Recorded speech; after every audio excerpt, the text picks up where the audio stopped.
মনে করুন আপনি প্রতিদিনই একই সময়ে একটি নির্দিষ্ট ট্রেনে করে যাত্রা করেন এবং প্রতিদিনের মতো আপনি আজও সেই ট্রেনে উঠে আপনার যাত্রার জন্য বেরিয়েছেন, কিন্তু হঠাৎ জানতে পারলেন বিশ্বের বিভিন্ন জায়গায় একাধিক ভূমিকম্পের ঘটনা ঘটছে এবং আপনি যে ট্রেনে করে যাচ্ছেন সেটাও একসময় এই ভূমিকম্পের কবলে পড়ল।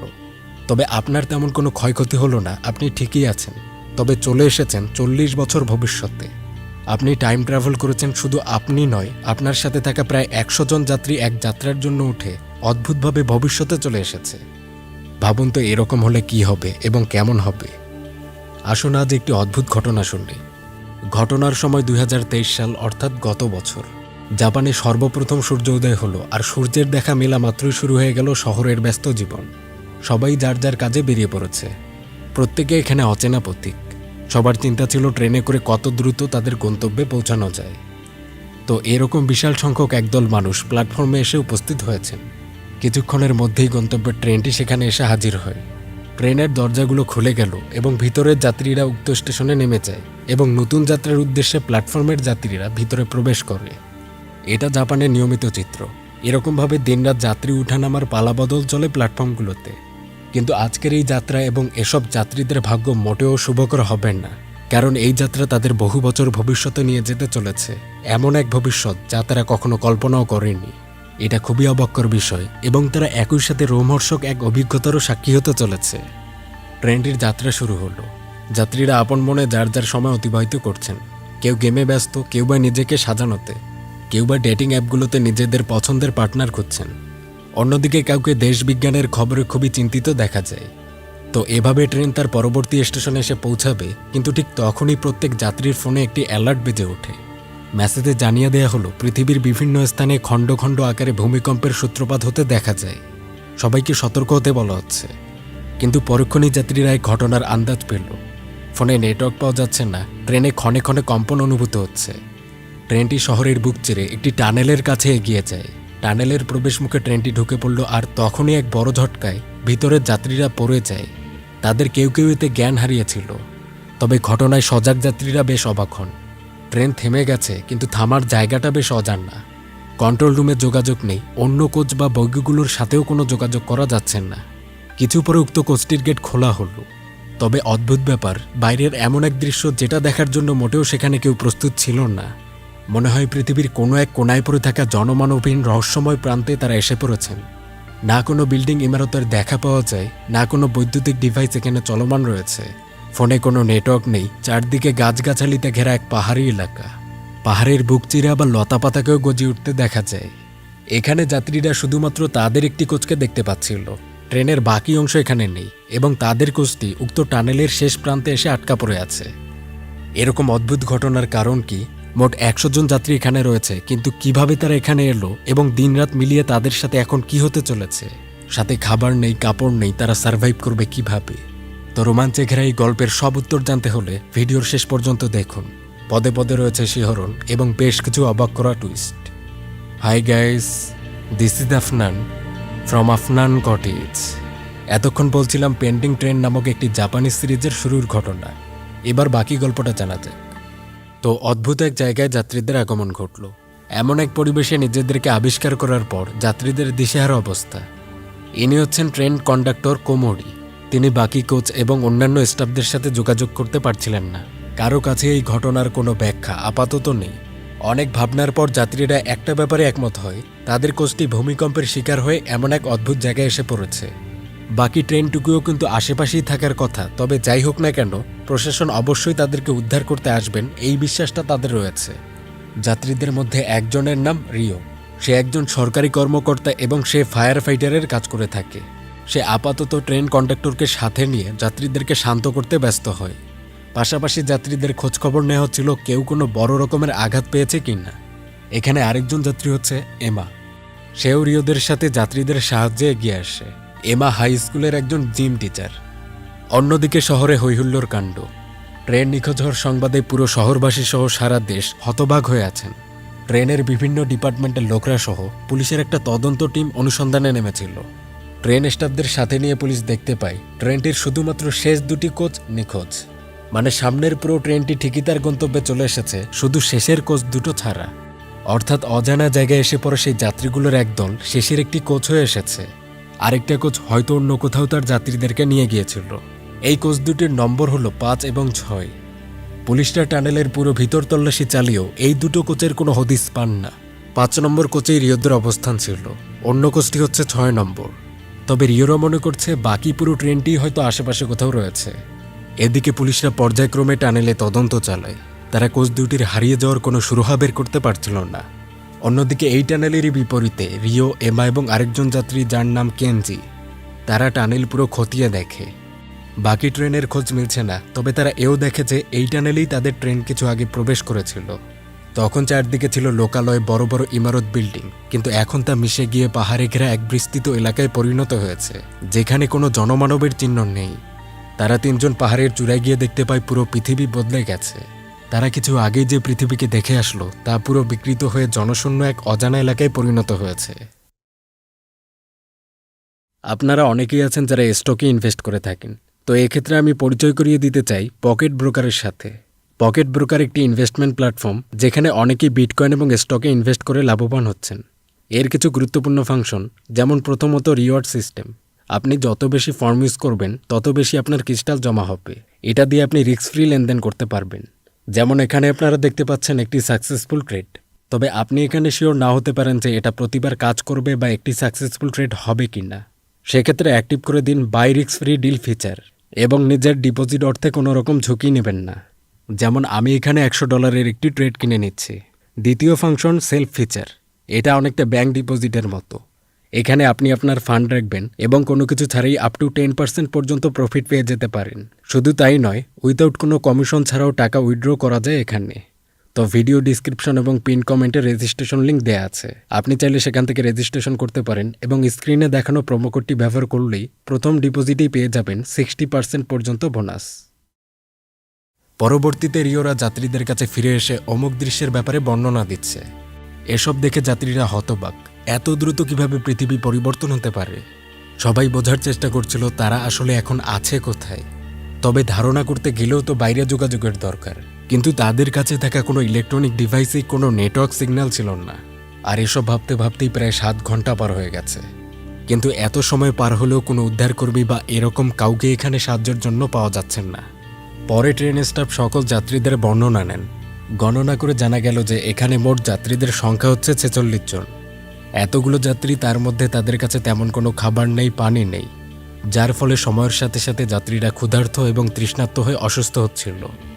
এদের মধ্যে একজন যাত্রী ছিল রিনা। সে কেনজি নামক যাত্রীটির ব্যাগ হাতিয়ে দেখে যে সেখানে কিছু খাবার পাওয়া যেতে পারে কিনা, কিন্তু খাবারের বদলে সে একটা কাঁচি এবং একটি এনভেলপ খুঁজে পায়। এনভেলপে কারাগারের সিলমোহর দেয়া ছিল। রিনা মনে করে কেনজি সম্ভবত একজন জেলখাটা কয়েদি।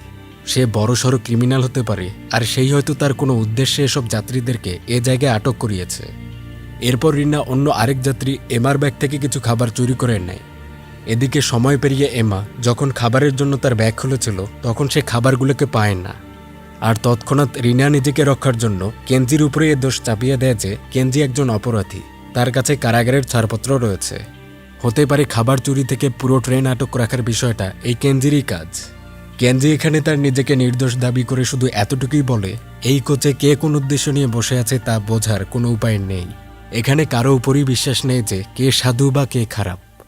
তাই শুধু শুধু উপর থেকে কিছু দেখে তাকে দোষারোপ করার কোনো মানে হয় না। কিন্তু তারপর সকল যাত্রীরা কেনজিকে সন্দেহের চোখেই দেখছিল। এজন্য কেনজি রাগ করে ট্রেন থেকে নেমে অন্যত্র চলে যাচ্ছে। সে দূরে কোথাও সাহায্য নিতে বেরিয়েছিল। পরে একটা পর্যায়ে ট্রেনের এক যাত্রী তার পূর্বের করা রেকর্ডেড একটি ক্লিপে দেখতে পায় রিনা নামক মেয়েটি আসলে খাবারগুলো চুরি করেছিল। এতে যাত্রীদের সবাই বুঝতে পারে কেনজি যা বলছিল কথাগুলোর যুক্তি আছে। সে নির্দোষ, বরং দোষিত হচ্ছে এই মেয়ে যার নাম রিনা। অন্যদিকে কেনজি জঙ্গলের অনেক ভিতরে চলে এসেছিল। সাহায্যের আশায় এভাবে এগোতে গিয়ে কেনজি হঠাৎ একটি বিশাল গর্তের মধ্যে পড়ে যায়। তবে সঠিক সময়ে রিওরা সেখানে চলে এসেছিল এবং তাদের আপ্রাণ চেষ্টায় কেনজিকে উদ্ধার করা হলো। এরপর রাত হয়। সবাই চিন্তিত অবস্থায় উদাস মনে বসে আছেন। তারা কোথায় আছে এবং বাইরের কেউ কি তাদের এই অবস্থান সম্পর্কে জানেন? পরের সকালে বেশ কিছু যাত্রীরা আশপাশের জায়গাগুলোকে খতিয়ে দেখছিল। দূরের জায়গাগুলো পুরো মরু এলাকা, কোনো জনবসতি নেই। খাদ্যের যোগান হবে কিভাবে, পানি কোথায় পাওয়া যেতে পারে, এসব নিয়ে আলোচনা হচ্ছিল। কিছু মানুষের অবস্থা ছিল এরকম, তারা পুরোই ঘটনাকে স্বপ্ন মনে করে নিস্তেজ হয়ে আছেন। আর কিছু মানুষ এই ঘটনার ভয়াবহতা ভেবে প্রায় পাগল হয়ে যাচ্ছিল। কারো মধ্যে ভায়োলেন্সেরও প্রবণতা দেখা যায়। এদিকে যে যাত্রীরা কিছু দূর এক্সপ্লোরে বেরিয়েছিল তাদের কেউ কেউ অদ্ভুত কিছু ব্যাপার লক্ষ্য করে। একজন যাত্রী দেখেছিল পূর্বের দিকে একটি বিশাল টাওয়ার রয়েছে, তবে টাওয়ারটি বিধ্বস্ত এবং বহু বছর ধরে এটি অব্যবহৃত এবং পরিত্যক্ত পড়ে আছে। বিষয়টি খুবই অদ্ভুত, কারণ যে যাত্রী এই টাওয়ার দেখেছিল তার মনে পড়ে যে এরকমই একটি টাওয়ার তৈরি হওয়ার কথা ছিল 2026 সালের দিকে। মানে 3 বছর পর এরকম একটি টাওয়ার প্রস্তুত করার কথা ছিল, কিন্তু অদ্ভুতভাবে সেটা ইতিমধ্যেই তৈরি হয়েছে এবং বিধ্বস্ত পরিত্যক্ত হয়ে পড়ে আছে। ঠিক একইভাবে আরেকজন যাত্রী জঙ্গলের মধ্যে একটি ড্রিঙ্কিং ক্যান খুঁজে পান। সেখানে এটি উৎপাদনের তারিখ ছিল 2026, মানে 3 বছর পরের তারিখ। ট্রেনে একজন জীববিজ্ঞানীও ছিলেন, তার নাম কাইতো। তিনি জঙ্গলের এক জায়গায় এক বিশেষ উদ্ভিদ খুঁজে পান। উদ্ভিদটি জেনেটিক্যালি মডিফাইড ছিল। এরকম উদ্ভিদের বৃদ্ধি, পরিচর্যা, জেনেটিক্যাল ট্রিটমেন্ট 2023 সালে করা সম্ভব নয়। এত অ্যাডভান্স পদ্ধতি তৈরি হতে প্রায় 30 থেকে 40 বছরের মতো সময় লাগতে পারে। তবে অদ্ভুতভাবে জঙ্গলের এক জায়গায় এরকমই মডিফাইড উদ্ভিদগুলো পাওয়া যাচ্ছে। এই সবগুলো ব্যাপারকে একত্র করে বেশ বড়সড় একটা আলোচনা করা হয়। বাইরের পরিবেশ, তাদের আটক হওয়া এবং ভবিষ্যতের জিনিসগুলোকে এভাবে এখন খুঁজে পাওয়া, সবগুলো মিলিয়ে যা বোঝা গেল তারা কোনোভাবে ভবিষ্যতের পৃথিবীতে চলে এসেছে। অর্থাৎ 2023 সাল থেকে তারা সম্ভবত 2063 বা 40 বছর পরে চলে এসেছে। ব্যাপারটা বুঝতে পেরে ট্রেনের সবাই ভীত চিন্তিত হয়ে হতবাক হয়ে গিয়েছিল। কিভাবে তারা ভবিষ্যতে এসেছে, পৃথিবীর অবস্থা এরকম কেন? আরও কিছু ব্যাপার তাদের ভয়কে আরও দ্বিগুণ করে দেয়। তা হলো 2063 সালে মানুষের বিলুপ্তি ঘটেছে। সবকিছুই যেন পরিত্যক্ত আবর্জনার মতো। জলবায়ু খুব একটা সুবিধার নয়। এক্ষেত্রে যাত্রীদের সবথেকে চিন্তার বিষয় ছিল দুটি। এক, তারা কিভাবে তাদের অতীতে 2023 সালে ফিরে যেতে পারবে, আর দুই, মাত্র 40 বছর ভবিষ্যতে এত কিছুর বিলুপ্তি ঘটল কিভাবে। এদিকে বর্তমান 2023 সালে চারদিকে ট্রেনের 2 কোচ গুম হওয়ার খবর ছড়িয়ে পড়েছিল। পুলিশের কাছে এই ঘটনার কোনো ব্যাখ্যা নেই, তাই হারানো সদস্যদের পরিবারগুলোকে প্রশাসন কোনোভাবেই কোনো বুঝ দিতে পারছেন না। পুরো পৃথিবীতে এই ঘটনা এক বিস্ময়কর ব্যাপার এবং ট্রেন্ডিং ইস্যু হয়ে দাঁড়িয়েছিল। অন্যদিকে ভবিষ্যতের সময়ে যাত্রীদের কাছে পানি নেই, খাবার নেই। এভাবে পার হয়ে গেছে 2 দিন। পানির দরকার সবার আগে, এজন্য রিও এবং এমা ট্রেনের উপরে একটি প্লাস্টিক শিট বিছিয়ে দেয়। বৃষ্টি হলে এখানে পানি জমা হবে। পরের সকালে রিওরা কয়েকজন জঙ্গলে পানির খোঁজে বেরিয়েছিল। জঙ্গলের চারদিকে ঘন সবুজ গাছগাছালি থাকা প্রমাণ করে যে আশেপাশে অবশ্যই কোনো জলপ্রপাত থাকার কথা। এই অনুসন্ধানের এক পর্যায়ে কেনজি জানায় তার কাছে পাওয়া চিঠিটি আসলে তার নয়, তার ছোট ভাইয়ের, যে কিনা 2 বছর আগে জেলে গিয়েছিল এবং গত 2 দিন আগেই সে ছাড়া পেয়েছে। কেনজি বলে তাদের পরিবার আর 10টা স্বাভাবিক পরিবারের মতো ছিল না। পরিবারের সৎ বাবা ছিলেন, আর তাদের বাবা মারা ছিলেন গ্যাংস্টার, জাপানের ইয়াকুজা গ্যাংয়ের সদস্য। বাবা মা হিসেবে তারা মোটেও যোগ্য ছিলেন না। প্রায় তাদেরকে মারপিট এবং অত্যাচার সহ্য করতে হতো, বিশেষ করে তার ছোট ভাইকে, যে কিনা তার থেকে 12 বছরের ছোট ছিল। তার উপর অত্যাচার সহ্য করা যায় না। একটা পর্যায়ে ভায়োলেন্স অনেক বেড়ে গেলে কেনজি তার ভাইকে নিয়ে পালিয়ে যায় এবং পরে কেনজি কিশোর বয়স থেকেই উপার্জন করে তাদের পেট চালাতো। প্রথমে কেনজি একজন পেপার ডেলিভারি ম্যানের কাজ নেয় এবং পরে একজন আধুনিক নাপিত হয়ে কঠোর পরিশ্রমের সাথে তাদের জীবনকে একটু উন্নত করার সে চেষ্টা করছিল। কিন্তু তার ছোট ভাই এমনটা না হয়ে তার বাবা মার পথে অনুসরণ করেছে। সে নানা অপরাধ কর্মে জড়িয়ে পড়ে, এভাবেই তার 2 বছরের জেল হয়। ব্যাপারটা জেনে রিও এবং এমা বেশ দুঃখিত হয় এবং লজ্জাও পেয়েছিল।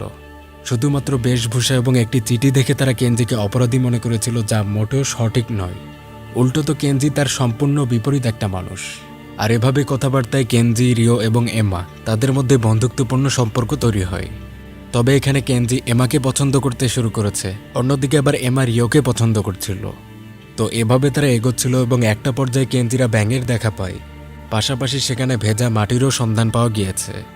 এরপর সেই পথ অনুসরণ করে রিওরা আরও দ্রুত এগোতে থাকে। কিছু দূর এগোনোর পরই তারা পাহাড়ের গা ঘেঁষে পানির সন্ধান পায়। পাহাড়ের চূড়ার ওপারে সম্ভবত একটি ঝর্ণা রয়েছে। তো ঝর্ণার খোঁজ পাওয়া গেল, তবে ওই বিকেলেই এবার বৃষ্টির দেখা পাওয়া যায়। এতে পানির অভাব আপাতত মিটে যাচ্ছে। একদম বিশুদ্ধ পানি প্লাস্টিক শিট থেকে নিয়ে পানির বোতলে সংরক্ষণ করা হলো। এই বৃষ্টির দেখা মেলাটা সবার জন্য যেন একটি আশা। পানি পাওয়া গেল, এবার যদি ঠিকঠাকভাবে খাবারের ব্যবস্থা করা যায় তাহলে তারা অনেক দিন পর্যন্ত এখানে টিকে থাকতে পারবে। এখানে জীববিজ্ঞানী ছিলেন কাইতো। তিনি সকল যাত্রীদেরকে তথ্য দেন আশপাশের জঙ্গলগুলোতে কি কি উদ্ভিদ পাওয়া যেতে পারে এবং তাদের মধ্যে কোনটাকে খাদ্য হিসেবে বেছে নেওয়া যায়। পাশাপাশি তিনি এটাও বলেছিলেন কোন উদ্ভিদ বিপজ্জনক, তাতে বিষ থাকতে পারে এবং কোনটা কোনোভাবেই ভক্ষণ করা যাবে না। পরবর্তীতে যাত্রীরা কয়েকটা গ্রুপে ভাগ হয়। প্রত্যেকটা গ্রুপ জঙ্গলের পাহাড়ের আলাদা আলাদা জায়গায় গিয়ে এসব ভক্ষণযোগ্য উদ্ভিদের খোঁজ করছিলেন। কিন্তু তারপরে এ সময় এমা ভুলবশত একটি বিষাক্ত ফল খেয়ে ফেললে, বিষাক্ত ব্লুবেরি ফল। তবে তাতে বিষের মাত্রা খুব একটা বেশি না হয় এমা এবারের মতো বেঁচে গেছে। এদিকে নতুন পরিবেশের সাথে খাপ খাওয়ার জন্য যাত্রীদের সবাই একটি বসতি গড়ার পরিকল্পনায় লেগে পড়েছিল। জঙ্গলের নানা গাছগাছালি থেকে কাঠ সংগ্রহ করে বাসনকোসন এরকম বসবাসের কিছু জিনিসপত্র তৈরি করা হয়। কাঠ পুড়িয়ে আগুন জ্বালানো, বাঁশ দিয়ে তাঁবু বানানো, এরকম অনেক কিছু। এখানে যাত্রীদের ক্রেডিট কার্ডগুলোকে ধারালো করে ছুরির মতো করে বানানো হচ্ছিল। এই ব্যাপারগুলো দেখে বেশ অদ্ভুত লাগে, কারণ যে মডার্ন সোসাইটি নিজেদের জীবন সহজ করার জন্য দিনের পর দিন প্রযুক্তির ব্যবহার করে যাচ্ছে, কারো সঙ্গ ছাড়াই বাঁচার চেষ্টা করছিল, তারাই আজ একত্র হয়ে প্রকৃতির সম্পদ কাজে লাগাচ্ছে নিজেদেরকে টিকিয়ে রাখার জন্য, যেখানে কিনা কিছুদিন আগেও কেউ কাউকে চিনত না, পরোয়া করত না। এখানে প্রত্যেক যাত্রীরা তাদের দক্ষতা সম্পর্কে বলে, জেনে নেওয়া হলো কাকে দ্বারা কী কাজ করিয়ে নেওয়া সম্ভব, একের মাধ্যমে অন্যের কিভাবে উপকার হতে পারে। মোট এখানে ৪৬ জন যাত্রী, যে যে কাজে পটু হবে, রান্না ধোয়া শিকার, তাকে তা করতে দিয়ে এভাবে পুরো গ্রুপকে টিকিয়ে রাখা সম্ভব। পরের সকালেও খাদ্যের খোঁজ করা হচ্ছিল। তবে এ সময় কাইতো অন্য একজন মানুষকে লক্ষ্য করে যে তাদের যাত্রীদের কেউ ছিল না। কাইতো তাকে লক্ষ্য করেছিল, তবে উক্ত ব্যক্তিটি কাইতোকে আহত করে চলে যায়। উক্ত ব্যক্তিটিকে রিওরর দূর থেকে লক্ষ্য করেছিল, তবে তারা চেহারা দেখতে পারেনি। ব্যাপারটা বেশ অদ্ভুত।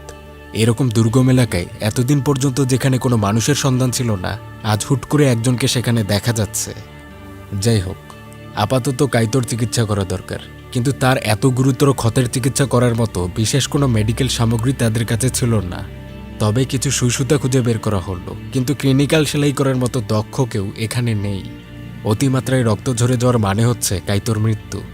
কাইতোকে কোনোভাবেই মরতে দেয়া যাবে না, কারণ তিনি এখানে সবথেকে জ্ঞানী লোক। তার থেকে জ্ঞান নেই ভক্ষণযোগ্য প্রাণী, উদ্ভিদ, এগুলোকে বাছাই করতে হবে এবং খাদ্য থেকে নিরাময় পর্যন্ত বিভিন্ন ক্ষেত্রেই কাইতো লোকটির অত্যন্ত প্রয়োজন রয়েছে। তো এরপর যাত্রীরা কাইতরি থেকে পাওয়া জ্ঞানগুলোকে কাজে লাগিয়ে কিছু ঔষধি উদ্ভিদ খুঁজে বের করে। এগুলো পিষে অ্যান্টিবায়োটিকের মতো তৈরি করা হয়। পরে তা ব্যবহার এবং অন্যান্যদের পরিষ্কার পরিচ্ছন্ন কাপড় দিয়ে কাইতোর ক্ষত ড্রেসিং করে দেওয়া হয়েছিল। এভাবে ৩ দিন চিকিৎসার পর কাইতো সুস্থ হতে শুরু করেছে। জ্ঞান ফিরতেই কাইতো বলেছিল সে জঙ্গলে একজন অচেনা মানুষের দেখা পায়, যে আর কি তাকে আহত করেছিল। অর্থাৎ জঙ্গলে তারা বাদেও অন্য মানুষ আছে এবং তারা হিংস্র, তাই তাদের থেকে যাত্রীদের সতর্ক থাকা দরকার। এই আত্মরক্ষার জন্য রিওরা যাত্রীদেরই একজন, যার নাম হচ্ছে ইয়াচি, এই লোকটির সাহায্য নেয়। ইয়াচি একটি প্রতিরক্ষা কোম্পানিতে গার্ড হিসেবে কাজ করেছেন। তিনি যাত্রীদের বসবাসের চারদিকে কিছু ফাঁদ তৈরি করা শিখিয়ে দেন। অপরিচিত কেউ আসলে এখানে ফাঁদে পড়ে যাবে, এভাবে যাত্রীদেরকে বিপদমুক্ত রাখা সম্ভব। এবং এই ব্যবস্থাটা কাজেও লেগেছিল, কারণ পরের দিনই শোনা যায় কেউ একজন কোনো একটা ফাঁদে পড়েছে। পরবর্তীতে রিওরা গিয়ে দেখে একটা বাচ্চা একটা ট্র্যাপে পড়েছিল। বাচ্চাটি তাদেরই মতো পোশাক আশাক পরা শহুরে বাচ্চা, কিন্তু বাচ্চাটি ফাঁদ থেকে বেরিয়ে দ্রুত পালিয়ে যায়। রিওরা তাকে ফলো করছিল।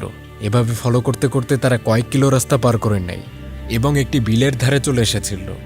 তবে বাচ্চাটি এখানে রিওদেরকে অপেক্ষা করতে বলছে। এরপর বিলের ওপারে বাচ্চাটি কোথাও চলে যায়। এদিকে রিওদের পাত্তা না পেয়ে কেনজিও খুঁজে বেরিয়েছিল। পরে সেও বিলের ধারে সেই এলাকাটায় চলে আসে। পরে তারা 3 জনেই ধারের কাছে বেশ কয়েক ঘন্টা অপেক্ষা করে। তারা নিজেরা গল্প করছিল। রিও বলে অতীতের এক ঘটনার জন্য সে নিজেকে বারবার অপরাধী মনে করে। তার একটা গুরুতর আক্ষেপ রয়েছে। অতীতে তাদের এক মিশনে তার সিনিয়র খুব বুঝে শুনে রিওকে তার পদক্ষেপ নিতে বলেছিল। ভয় করে কোনো ভুল সিদ্ধান্ত নেওয়া তাদের সবার জন্য খুবই বিপজ্জনক হবে।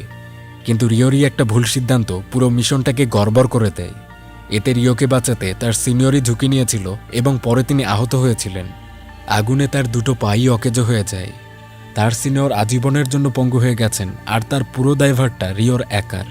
এটাই হচ্ছে তার অপরাধবোধ, যেটা কিনা তাকে সবসময় খুবড়ে খাচ্ছে।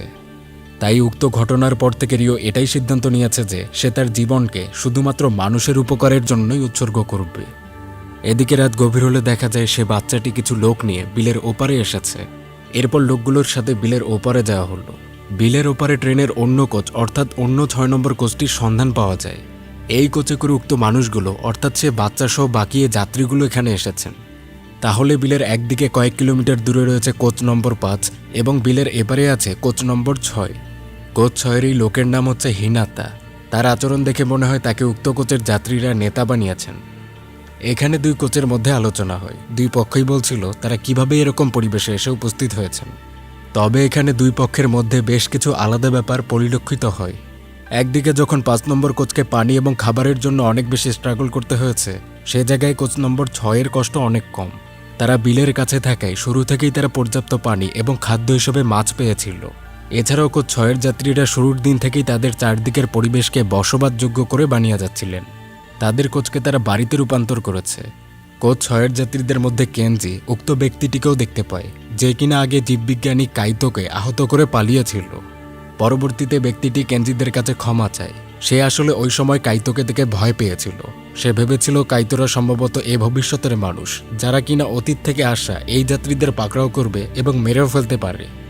ব্যাপারটা শুনে এমা তখন জিজ্ঞেস করে হিনাতারা কিভাবে বুঝতে পারল যে তারা ভবিষ্যতে এসেছে। তখন হিনাতা বলে, এখানে এসে পৌঁছার প্রথম দিনই তারা বিলের কাছে একটি পরিত্যক্ত লঞ্চ আবিষ্কার করেছিল। লঞ্চে একটি রেডিও পাওয়া যায়, রেডিও টেপ রেকর্ড এবং আরও কিছু তথ্য থেকে তারা জানতে পেরেছিল ইতিমধ্যে 2060 সাল পার হয়ে গেছে, মানে তারা ভবিষ্যতে এসেছেন। পাশাপাশি হিনাতা অতীতের কিছু ইতিহাসও জানতে পেরেছিল। অতীতে 2026 সালে, অর্থাৎ তাদের 2023 সাল থেকে আরও 3 বছর পর, একটি বিশালাকার উল্কা পৃথিবীতে আঘাত হানবে। এটা সরাসরি প্রশান্ত মহাসাগরে নিক্ষিপ্ত হয়েছিল। এর ফলে পৃথিবীর বিভিন্ন স্থানে একাধিক ভূমিকম্পের ঘটনা ঘটতে দেখা যায় এবং মুহূর্তের মধ্যেই 100 কোটি লোকের মৃত্যুর ঘটনা ঘটেছিল। যদিও কিছু মানুষ বেঁচে ছিল, কিন্তু তারা ভূমিকম্পের ফলে সৃষ্টি হওয়া ধূলিময় পরিবেশে টিকে থাকতে পারেনি। ধূলিময় পরিবেশে সূর্যকিরণ পৃথিবীর জমিন পর্যন্ত নামতে পারছিল না। এতে সূর্য শক্তি এবং বিরূপ পরিবেশের প্রভাবে মানুষসহ বেশিরভাগ প্রাণী প্রজাতির মৃত্যু ঘটেছে। তবে পরে সময়ের সাথে সাথে পরিবেশ স্বাভাবিক হয়। এখন যদিও পৃথিবীর পরিবেশ বসবাসযোগ্য হয়েছে, তবে তারা বাদে নতুন কোনো মানুষের অবস্থান এখানে নেই। পাশাপাশি হিনাতা এও বলেন, তারা যদি কোনোভাবে তাদের পূর্বের সময়ে অর্থাৎ 2023 সালে ফিরে যেতে পারে, তবে তারা প্রশাসনকে এই দুর্যোগ সম্পর্কে আগাম পূর্বাভাস দিতে পারবে। তখন উল্কার নিক্ষিপ্ত হওয়া ঠেকানো বা পৃথিবীর মানুষকে নিরাপদ স্থানে সরিয়ে নিয়ে এরকম কিছু একটা করা যেতে পারে। হিনাতা বলে, পৃথিবী রক্ষার জন্য হলেও এখন তাদের পূর্বের সময় ফিরে যাওয়া দরকার। তারা যেহেতু ভবিষ্যতে আসতে পেরেছে, তাহলে অবশ্যই পূর্বে ফিরে যাওয়ার কোনো না কোনো উপায় থাকার কথা, যেটা তাদেরকে যে কোনো মূল্যে খুঁজে বের করতে হবে। পরের সকালে রিনা এবং এমা কোচ 6-এর এলাকায় একটু বেড়াতে গিয়েছিল। এ সময় সেখানে তারা মাটিতে দাফন অবস্থায় একটি লাশ খুঁজে পায়। এমারা ভেবে না এটা কোচ 6-এর কাজ, যারা কিনা এখানে কাউকে মেরে এখানে দাফন করে রেখেছিল। তারা এমনই ভাবছে, আর তখনই কোচ 6-এর কয়েকজন সেখানে চলে এসেছিল। লোকগুলো বলছে এমারা যেন ওই লাশের ব্যাপারে তাদের গ্রুপকে না জানায়, নয়তো তাদের পরিণতি ভালো হবে না। কিন্তু ব্যাপারটা জানা মাত্রই এমারা পালানোর চেষ্টা করে। তবে এখানে রিনা পালাতে পেরেছিল। সে এসে তার কোচের সবাইকে জানায় তারা কোচ 6-এর এলাকায় একটি লাশ পেয়েছে। তাদের উপর আক্রমণের কথাও বলা হয়। অন্যদিকে এমা রিনার সাথে আসতে পারেনি, তবে সে অন্যদিকে পালিয়েছে। তাকে লোকগুলো সেখানে ধাওয়া করছিল। এদিকে ব্যাপারটা জানা মাত্রই কেনজি এবং রিও এমাকে উদ্ধার করতে বেরিয়ে যায়। অন্যদিকে এমা পালিয়ে একটি লঞ্চের কাছে এসে উপস্থিত হয় এবং এখানে সে লুকিয়ে পড়েছিল। এই লঞ্চেরই ব্যাপারে কিন্তু হিনাতা আগে জানিয়েছে, যেখানে কিনা হিনাতা রেডিওটি পায়। এদিকে কেনজিরা কোচ 6-এর এলাকায় এসে এমার খোঁজ করছে। এভাবে খোঁজ করতে গিয়ে তারা দেখে এই কোচে রক্তপাতের চিহ্ন। এর মানে সত্যি এখানে কোনো হত্যাকাণ্ড ঘটেছে, যার লাশটি হয়তো রিনারা দাফন অবস্থায় খুঁজে পেয়েছিল। তখন হিনাতা একটা ব্যাপারের খোলাসা করেন।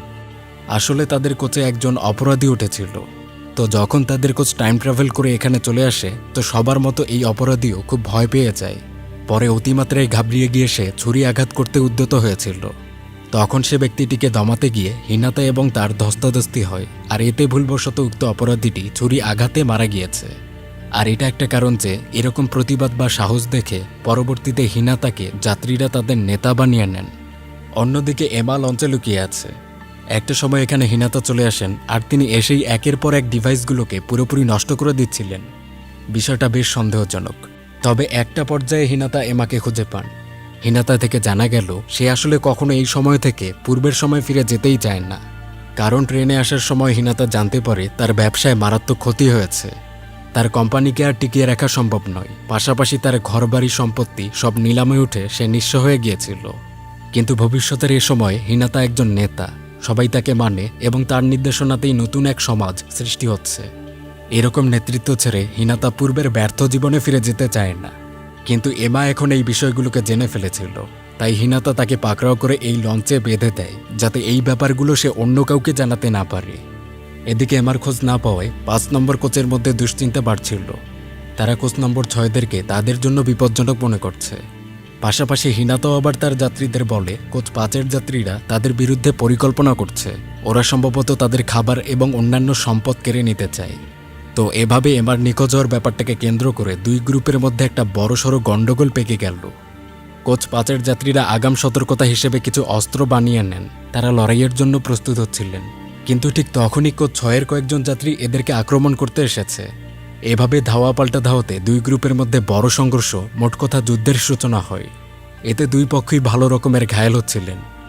যুদ্ধের এই দামামা দেখে হিনাতা বেশ চিন্তায় পড়ে, ভয় পেয়ে যায়।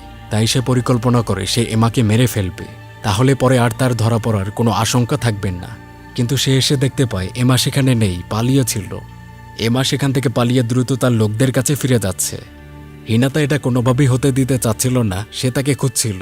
তবে এমাকে খুঁজে পাবার আগেই এমা তার লোকদের কাছে ফিরে এসেছে। এমা সকলকে বলে দেয় হিনাতার আসল উদ্দেশ্য কি, সে নিজেও ফিরবে না, অন্যদেরকেও ফিরতে দিবেন না। আর কেউই যেন ফেরার কোনো উপায় বের করতে না পারে, এজন্য সে এখানকার সকল কমিউনিকেশন ডিভাইস নষ্ট করে দিয়েছে। এমনকি এই যুদ্ধের পিছনেও তার হাত ছিল। এ সময় হিনাতা তার নিজের ভাবনার কথা বলে। সে বলে তাদের এ সময় থাকা উচিত। এখানে তারা কত ভালো আছে, পূর্বের সময়ের মতো মাত্রাতিরিক্ত কাজের চাপ নেই, প্রতিযোগিতা নেই, ঘৃণা হিংসা নেই। সবাই একত্রে কাজ করে তাদের প্রয়োজন মিটিয়ে যাচ্ছে। পাশাপাশি এখন এই পুরো পৃথিবীটাই হচ্ছে তাদের, তারা যেভাবে ইচ্ছা এটাকে সাজাতে পারবে। কিন্তু হিনাতার এসব ব্রেইন ওয়াশ কথাগুলোকে গ্রুপের সবাই ঠিকঠাক ধরতে পেরেছিল। তারা হিনাতার কথাগুলোতে রাজি নয়, বরং হিনাতাকে চলে যেতে বলা হচ্ছে। হিনাতা চলে যাবে, তবে যাওয়ার আগে সে একটি ডায়েরি দিয়ে যায়। এই ডায়েরিটি সে লঞ্চে খুঁজে পেয়েছিল। ডায়েরি ঘেটে জানা যায় কাছেরই এক পাহাড়ে একটি টাওয়ার রয়েছে, যেখানে কিনা অনুসন্ধান চালালে পূর্বের সময় ফিরে যাওয়ার হয়তো কোনো উপায় বের করা সম্ভব। এই তথ্য জানার পর ওই রাতেই যাত্রীদের মধ্যে 2 জন উক্ত পাহাড়ের উদ্দেশ্যে বেরিয়ে যায়। পাহাড়ের কাছাকাছি এসে তারা একটি অদ্ভুত পাথর খুঁজে পেয়েছিল। পাথরের আলোকিত আভা এবং পর্যবেক্ষণ করে বোঝা যাচ্ছে এটা সেই নিক্ষিপ্ত উল্কার কিছু খণ্ড অংশ। এরকম কোনো পাথর পৃথিবীর কোনো সম্পত্তি হতে পারে না। এদিকে 2023 সালের সময় একজন বিজ্ঞানী, নাম হচ্ছে ইৎসুকি, তিনি একটি সিসিটিভি ফুটেজ চেক করছিলেন হারিয়ে যাওয়া ট্রেন কোচ 2টি থাকতে পারে কোথায়। এভাবে পর্যবেক্ষণে তিনি দেখতে পান ট্রেন হারিয়ে যাওয়ার ঠিক আগ মুহূর্তে সেখানে একটি ওয়ার্মহোল তৈরি হয়েছিল। ভূমিকম্প এবং আরও কিছু বিষয়বস্তুর উপর ভিত্তি করে সম্ভবত এই মহাজাগতিক জিনিসটি খুলে গিয়েছে। ইৎসুকি বুঝতে পারেন এই ওয়ার্মহোলই তাহলে ট্রেনের কোচ 2টিকে গ্রাস করে নিয়ে সেগুলোকে সময়ের অন্য এক জগতে পাঠিয়ে দিয়েছে, যেখানে তারা এখন আটক। কিন্তু এ সময়টা কত হতে পারে এবং সেখান থেকে তাদেরকে কি আদৌ ফিরিয়ে আনা সম্ভব, এটা ইৎসুকি কোনোভাবেই বুঝতে পারছিলেন না। অন্যদিকে 2063 সালে 6 নম্বর কোচের বেশ কিছু যাত্রীরা রিওদের কাছে চলে এসেছিল। তারা হিনাতার সাথে এখানে থেকে যেতে ইচ্ছুক নন, তারা পূর্বের সময় ফিরে যেতে যাচ্ছেন। পাশাপাশি গতরাতে যে উল্কা অংশটা পাওয়া গিয়েছিল এটা খতিয়ে দেখা হচ্ছে। এভাবে নানা পর্যবেক্ষণে জানা যায় এটার মধ্যে ম্যাগনেটিক চার্জ বা চৌম্বকীয় শক্তি রয়েছে, যেটা আবার পৃথিবীর তুলনায় সম্পূর্ণ আলাদা। এই অংশটিতে আলো দেয়া হলে সে আলো চুষে নেয় এবং আরও আলোকিত হয়ে সে ম্যাগনেটিক চার্জকে বহুগুণে বাড়িয়ে দিয়ে চারদিকে ছড়িয়ে দিতে পারে। এরকম নানা গবেষণায় যাত্রীরা বুঝতে পারল এরকম আরও কিছু উল্কা অংশ তাহলে আশেপাশেই থাকার কথা। তো এরকম বেশ কিছু উল্কাগুলো একত্র করে একটি বড় ম্যাগনেটিক ফিল্ড বানানো সম্ভব, যেটা তাদেরকে অবশ্যই কোনো না কোনো সুবিধা দিতে পারবে। এখানে যাত্রীদের মধ্যে থাকা এক বাচ্চা ছেলে বলে ওই দিন টাইম ট্রাভেলের পূর্বে সে আকাশে ধূমকেতুর মতো কিছু একটা দেখেছিল। পাশাপাশি 2023 সালে বিজ্ঞানী ইৎসুকিও ঠিক এই বিষয়টি তদন্ত করছিলেন। তিনি পূর্বের ফুটেজ ঘেটে দেখেন ট্রেন নিখোঁজ হওয়ার পূর্বে একটি উল্কা দেখা গিয়েছে। আরও তদন্তের পর ধারণা করা হয় মহাকাশে সম্ভবত সুপারনোভা বিস্ফোরণ হয়েছিল। মূলত মহাকাশে যখন কোনো তারা তার পুরো জীবনকাল শেষ করে ফেলে তখন সেটা সুপারনোভা বিস্ফোরণ হয়ে ফেটে যায়। এই বিস্ফোরণে অতিমাত্রায় শক্তি উৎপন্ন হয় এবং সেটা চারদিকে প্রবল বেগে ছড়িয়ে পড়ে। আর এত বেশি শক্তি ছড়িয়ে পড়লে তখন আশপাশের গ্রহ নক্ষত্রগুলোকে প্রভাবিত করে। পৃথিবীতেও ঠিক এই শক্তির প্রভাবে ওই দিন ভূমিকম্প তৈরি হয়েছিল। শুধু ভূমিকম্প নয়, ব্ল্যাক হোলের মতো ব্যাপারগুলো এভাবে সৃষ্টি হওয়া সম্ভব। এতে করে স্পেস টাইমেও বড় ধরনের হেরফের বা প্রভাব পড়তে পারে। তো এসব ব্যাপারের আলোচনায় বিজ্ঞানী ইৎসুকি বুঝিয়ে দেন কোচ 2টি টাইম ট্রাভেলের কারণ হচ্ছে এই সুপারনোভা এক্সপ্লোশন। এরকম বিস্ফোরণে পৃথিবীর স্পেস টাইমে এক ধরনের ছিদ্রের তৈরি হয়। এভাবে ওয়ার্মহোলের সৃষ্টি হয়েছে। আর এই মহাজাগতিক ছিদ্রে প্রবেশ করেই যাত্রীরা ভবিষ্যৎ সময়ে গিয়ে হারিয়ে যায়। এদিকে যাত্রীরাও তাদের টাইম ট্রাভেলের কারণটা বুঝতে পেরেছিল। সবকিছুর পিছনে রয়েছে সুপারনোভা এক্সপ্লোশন এবং ওয়ার্মহোলের সৃষ্টি হওয়া। যাত্রীরা এটাও বুঝে যায় তাদের পূর্বের সময় ফিরে যেতে হলে আবার তাদেরকে এই ওয়ার্মহোল তৈরি হওয়ার অপেক্ষা করতে হবে, তা খুঁজে বের করতে হবে, অথবা এটা তৈরি হওয়ার কোনো উপায় আছে কিনা এটাও জানতে হবে। এই ওয়ার্মহোল সৃষ্টির জন্য প্রচুর পরিমাণে শক্তির দরকার। এত পরিমাণ শক্তি যে সুপারনোভা বিস্ফোরণের মতো কোনো ঘটনা ঘটিয়ে স্পেস টাইমে এই ছিদ্র তৈরি হতে পারে। পরের সকালে ঘনমাত্রার বৃষ্টিপাত শুরু হয়েছিল। এতে তাদের তাঁবু, প্রয়োজনীয় জিনিসপত্র, খাবার সবকিছুই প্রায় নষ্ট হয়ে যাচ্ছে। এমন পরিবেশে যাত্রী ইয়েচি বেশ ভীত হয়ে উঠেছিল। সে পাগল প্রায় অবস্থায় বলছিল সে কোচের শেষ প্রান্তে অর্থাৎ টানেলের নিচে গিয়ে অবস্থান করতে চায়। টানেলের মধ্যে থাকলে কোনো বিপদ হবে না। তো ইয়েচি গেটলক খুলতে গিয়েই দেখতে পাই একটি আলোকিত গোলাকার ছিদ্রের মতো তৈরি হয়েছে। ছিদ্রটা ইয়েচির একটি পুতুলকে গ্রাস করে নেয়। রিওরাই বৃত্ত দেখা অবাক হয়েছিল, কারণ এটা একটা ওয়ার্মহোল, তবে আকারে এটা অনেক ছোট ছিল। সম্ভবত ঝড়, বৃষ্টি, বজ্রপাত, পাশাপাশি স্পেস টাইমে কোনো বড় গড়বড় হয়ে এই ওয়ার্মহোলের আবির্ভাব ঘটেছে। তবে যাই হোক, এই ওয়ার্মহোল তাদের এত বড় কোচকে কখনো গ্রাস করতে বা টেনে নিতে পারবে না, যেহেতু ওয়ার্মহোলটি আকারে ছোট এবং তার শক্তি কম। এদিকে পাগল প্রায় ইয়েচি তার পুতুলটি নিতে এই ছিদ্রেই প্রবেশ করতে চায়, তবে রিওরা তাকে কোনোভাবে থামিয়ে দিয়েছে। রিও বলে কোনো রকম প্রোটেকশন ছাড়া ওয়ার্মহোলে প্রবেশ বিপজ্জনক হতে পারে। ওয়ার্মহোলের প্রচুর মাত্রায় শক্তি শরীরকে ছিন্নভিন্ন করে নিঃশেষ করার জন্য যথেষ্ট। এদিকে ঝড় বৃষ্টি কমে যাওয়ার সাথে সাথে ওয়ার্মহোল ছোট হতে হতে হারিয়ে যায়। অন্যদিকে 2023 সালে দুইজন গোয়েন্দা রেল স্টেশনে হারানো কোচ দুটির তদন্ত করছিলেন। হঠাৎ এ সময় ইয়েচির উক্ত পুতুলটি এখানে এসে পড়েছিল। অর্থাৎ উক্ত সেই ওয়ার্মহোলটি 2023 এবং 2063 এই দুটি টাইমলাইনকে যুক্ত করতে পারছে। এদিকে ভবিষ্যতের সকল যাত্রীরা ওয়ার্মহোলের ব্যাপারে আলোচনা করছিল।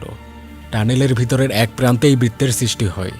কোনো কিছুর দ্বারা স্পেস টাইমে গড়বড় হয়ে এবং পাশাপাশি প্রবল ঝড় বৃষ্টি হলেও এটা কোনোভাবে তৈরি হচ্ছে। কিন্তু ওয়ার্মহোলের আকারটা ছোট ছিল, আর এত ছোট ওয়ার্মহোল তাদের এত যাত্রীদেরকে গ্রাস করতে পারবে না। বৃহৎ আকারের একটি ওয়ার্মহোল তৈরি করাতে পারলে তবেই পুরো কোচটিকে ভিতরে প্রবেশ করানো সম্ভব। আর এভাবেই হয়তো তারা তাদের পূর্বের সময়ে ফিরে যেতে পারবে। তাই পরের বার যদি কোনো ঘটনায় এই ওয়ার্মহোল খুলে যায়, তখন তাদের কাজ হবে এটার আকারকে বড় করা বা বৃহৎ বানানো। তবে ওয়ার্মহোলের আকার বৃদ্ধির জন্য দরকার প্রচুর শক্তি, আর এই শক্তি বাইরের কোনো সোর্স থেকে দিতে হবে। আপাতত তাদের কাছে এরকম শক্তির উৎস হিসেবে ছিল সেই উল্কা অংশগুলো। তবে পরের দিন থেকে যাত্রীরা আশপাশের এলাকাগুলোয় খোঁজ চালাচ্ছে।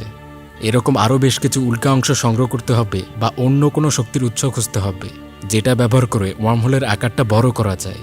তো এভাবেই খুঁজতে গিয়ে এক যাত্রী আবিষ্কার করে জঙ্গলের এক জায়গায় একটি বৈদ্যুতিক পোল রয়েছে। এখন এই পোলের তার ধরে যদি বৈদ্যুতিক স্টেশন পর্যন্ত পৌঁছানো যায়, তবে সেখানে প্রচুর পরিমাণে বিদ্যুৎ পাওয়া যাচ্ছে। আর এই বিদ্যুৎ দিয়ে তাদের কোচকে ইলেকট্রোম্যাগনেটিক ইন্ডাকশনে পরিণত করা সম্ভব, এবং তা দিয়ে ম্যাগনেটিক ফিল্ডও তৈরি করা যাবে। সহজ কথায়, বৈদ্যুতিক শক্তি দিয়ে তৈরি একটা ব্যবস্থায় ওয়ার্মহোলের শক্তি বাড়ানো সম্ভব, বা তার আকার বড় করা যেতে পারে। এরপর বৈদ্যুতিক পোলের তার থেকে স্টেশনের পথ খোঁজা হচ্ছিল। তারের পথগুলোকে অনুসরণ করে অবশেষে কয়েকদিনের চেষ্টার পর স্টেশনটি খুঁজে পাওয়া সম্ভব হয়। এই বৈদ্যুতিক স্টেশনটি বালির নিচে অনেক বছর ধরে চাপা পড়ে আছে। তবে ভাগ্য ভালো বলতে হয়, কারণ স্টেশনের ভিতরে তেমন কোনো ক্ষতি হয়নি। ভূমির নিচে থাকায় এবং কঠিন সুরক্ষার জন্য এখন পর্যন্ত এখানকার সকল কলকবজা ঠিকঠাকই রয়েছে। স্টেশনে ভালো পরিমাণে বিদ্যুৎও সংরক্ষণ করা ছিল। পরে এই বিদ্যুৎগুলো তারের মাধ্যমে ট্রেন কোচ পর্যন্ত নিয়ে আসা হয়।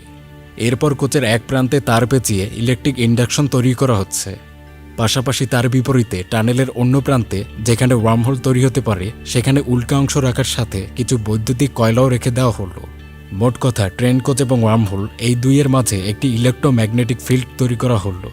এরপর একদিন কেনজি লক্ষ্য করে সেই দিনের আবহাওয়া খারাপ, রাতে সম্ভবত বৃষ্টিপাত হওয়ার আশঙ্কা রয়েছে। কিন্তু কেনজি জানিয়ে দেয় সে আর পৃথিবীতে ফিরে যেতে চায় না। তার পরিবার বলতে শুধু একমাত্র ছোট ভাইটিই ছিল, যে কিনা তার বিশ্বাস রাখেনি। তাই এরকম পৃথিবীতে সে আর ফিরে যেতে চাচ্ছেন না।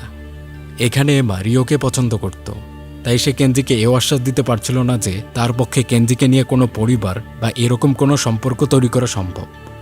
তবে এ সময় রিও কেনজিকে বুঝায় সবকিছুতেই চেষ্টা চালিয়ে যেতে হয়, এটাই নিয়ম। তার ভাই হয়তো এতদিনে তার ভুল বুঝতে পেরেছে এবং সে হয়তো তার অপেক্ষাতেও আছে। তাই কেনজির উচিত আরেকবার ফিরে গিয়ে তার ভাইটিকে সঠিক পথে নিয়ে আসা। প্রবল বেগে ঝড়ো বাতাস বইছিল। রিওরা দ্রুত সবাই ট্রেনের দিকে এগিয়ে যায়। বিরূপ আবহাওয়াতে ওয়ার্মহোলের আবির্ভাব ঘটেছিল। পাশাপাশি উল্কাকণা এবং বিদ্যুৎ দিয়ে বানানো তাদের ইলেকট্রোম্যাগনেটিক ফিল্ড ধীরে ধীরে ওয়ার্মহোলের আকারকে বড় করছে। এরপর যাত্রীরা দ্রুত ট্রেনে উঠেছিল।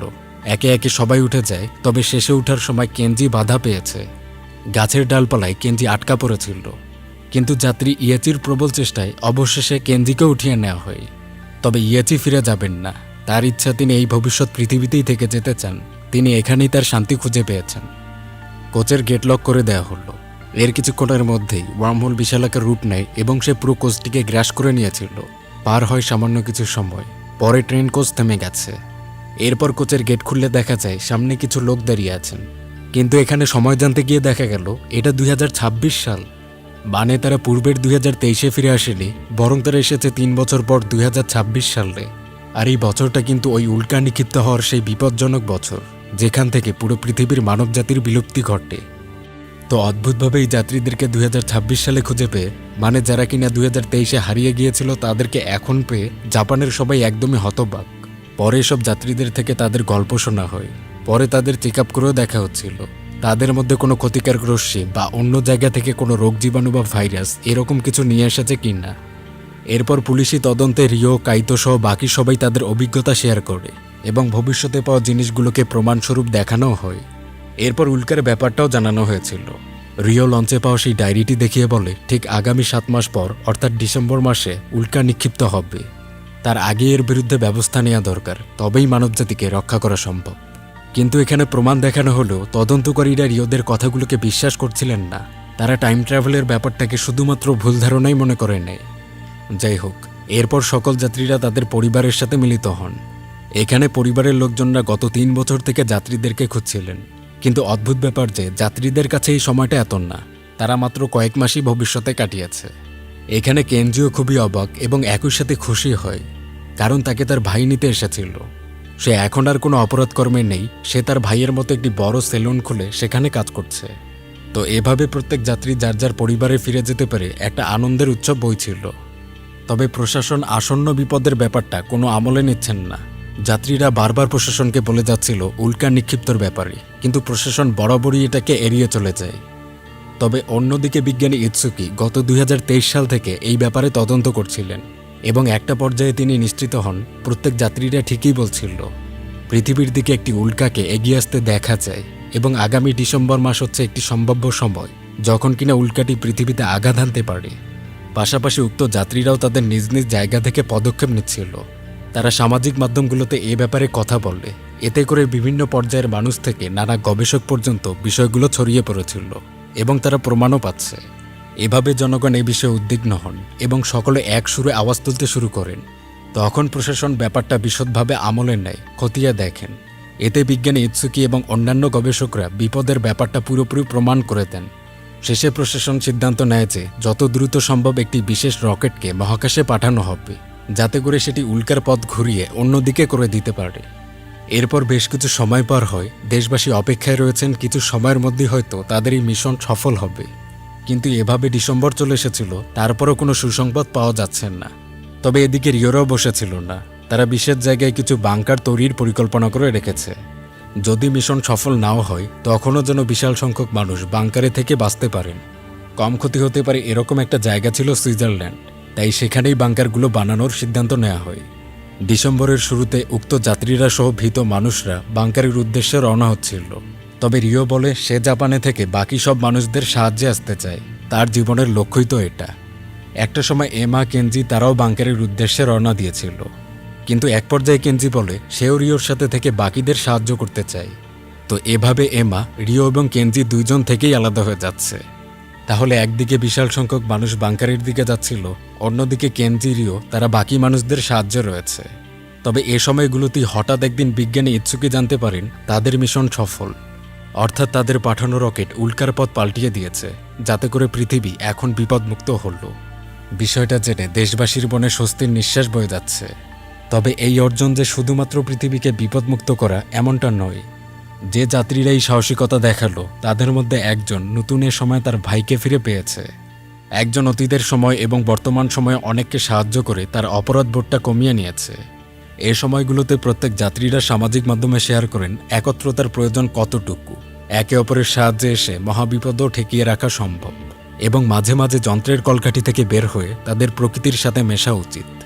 এরকম নানা আশার বাণী চারদিকে ছড়িয়ে যায় এই অর্জন এবং এই অদ্ভুত ঘটনা থেকে। সিরিজের গল্প শেষ হলো। আশা করি ভিডিওটি আপনাদের ভালো লেগেছে। কোনো প্রশ্ন থাকলে কমেন্টে জানাবেন। আর পরের গাছগুলোর আপডেট বা আমার সম্পর্কে জানতে চাইলে ইনস্টাগ্রামে ফলো করতে পারেন, লিঙ্ক ডিসক্রিপশনে দেয়া থাকবে। অবিরাম ভালোবাসা সবাইকে।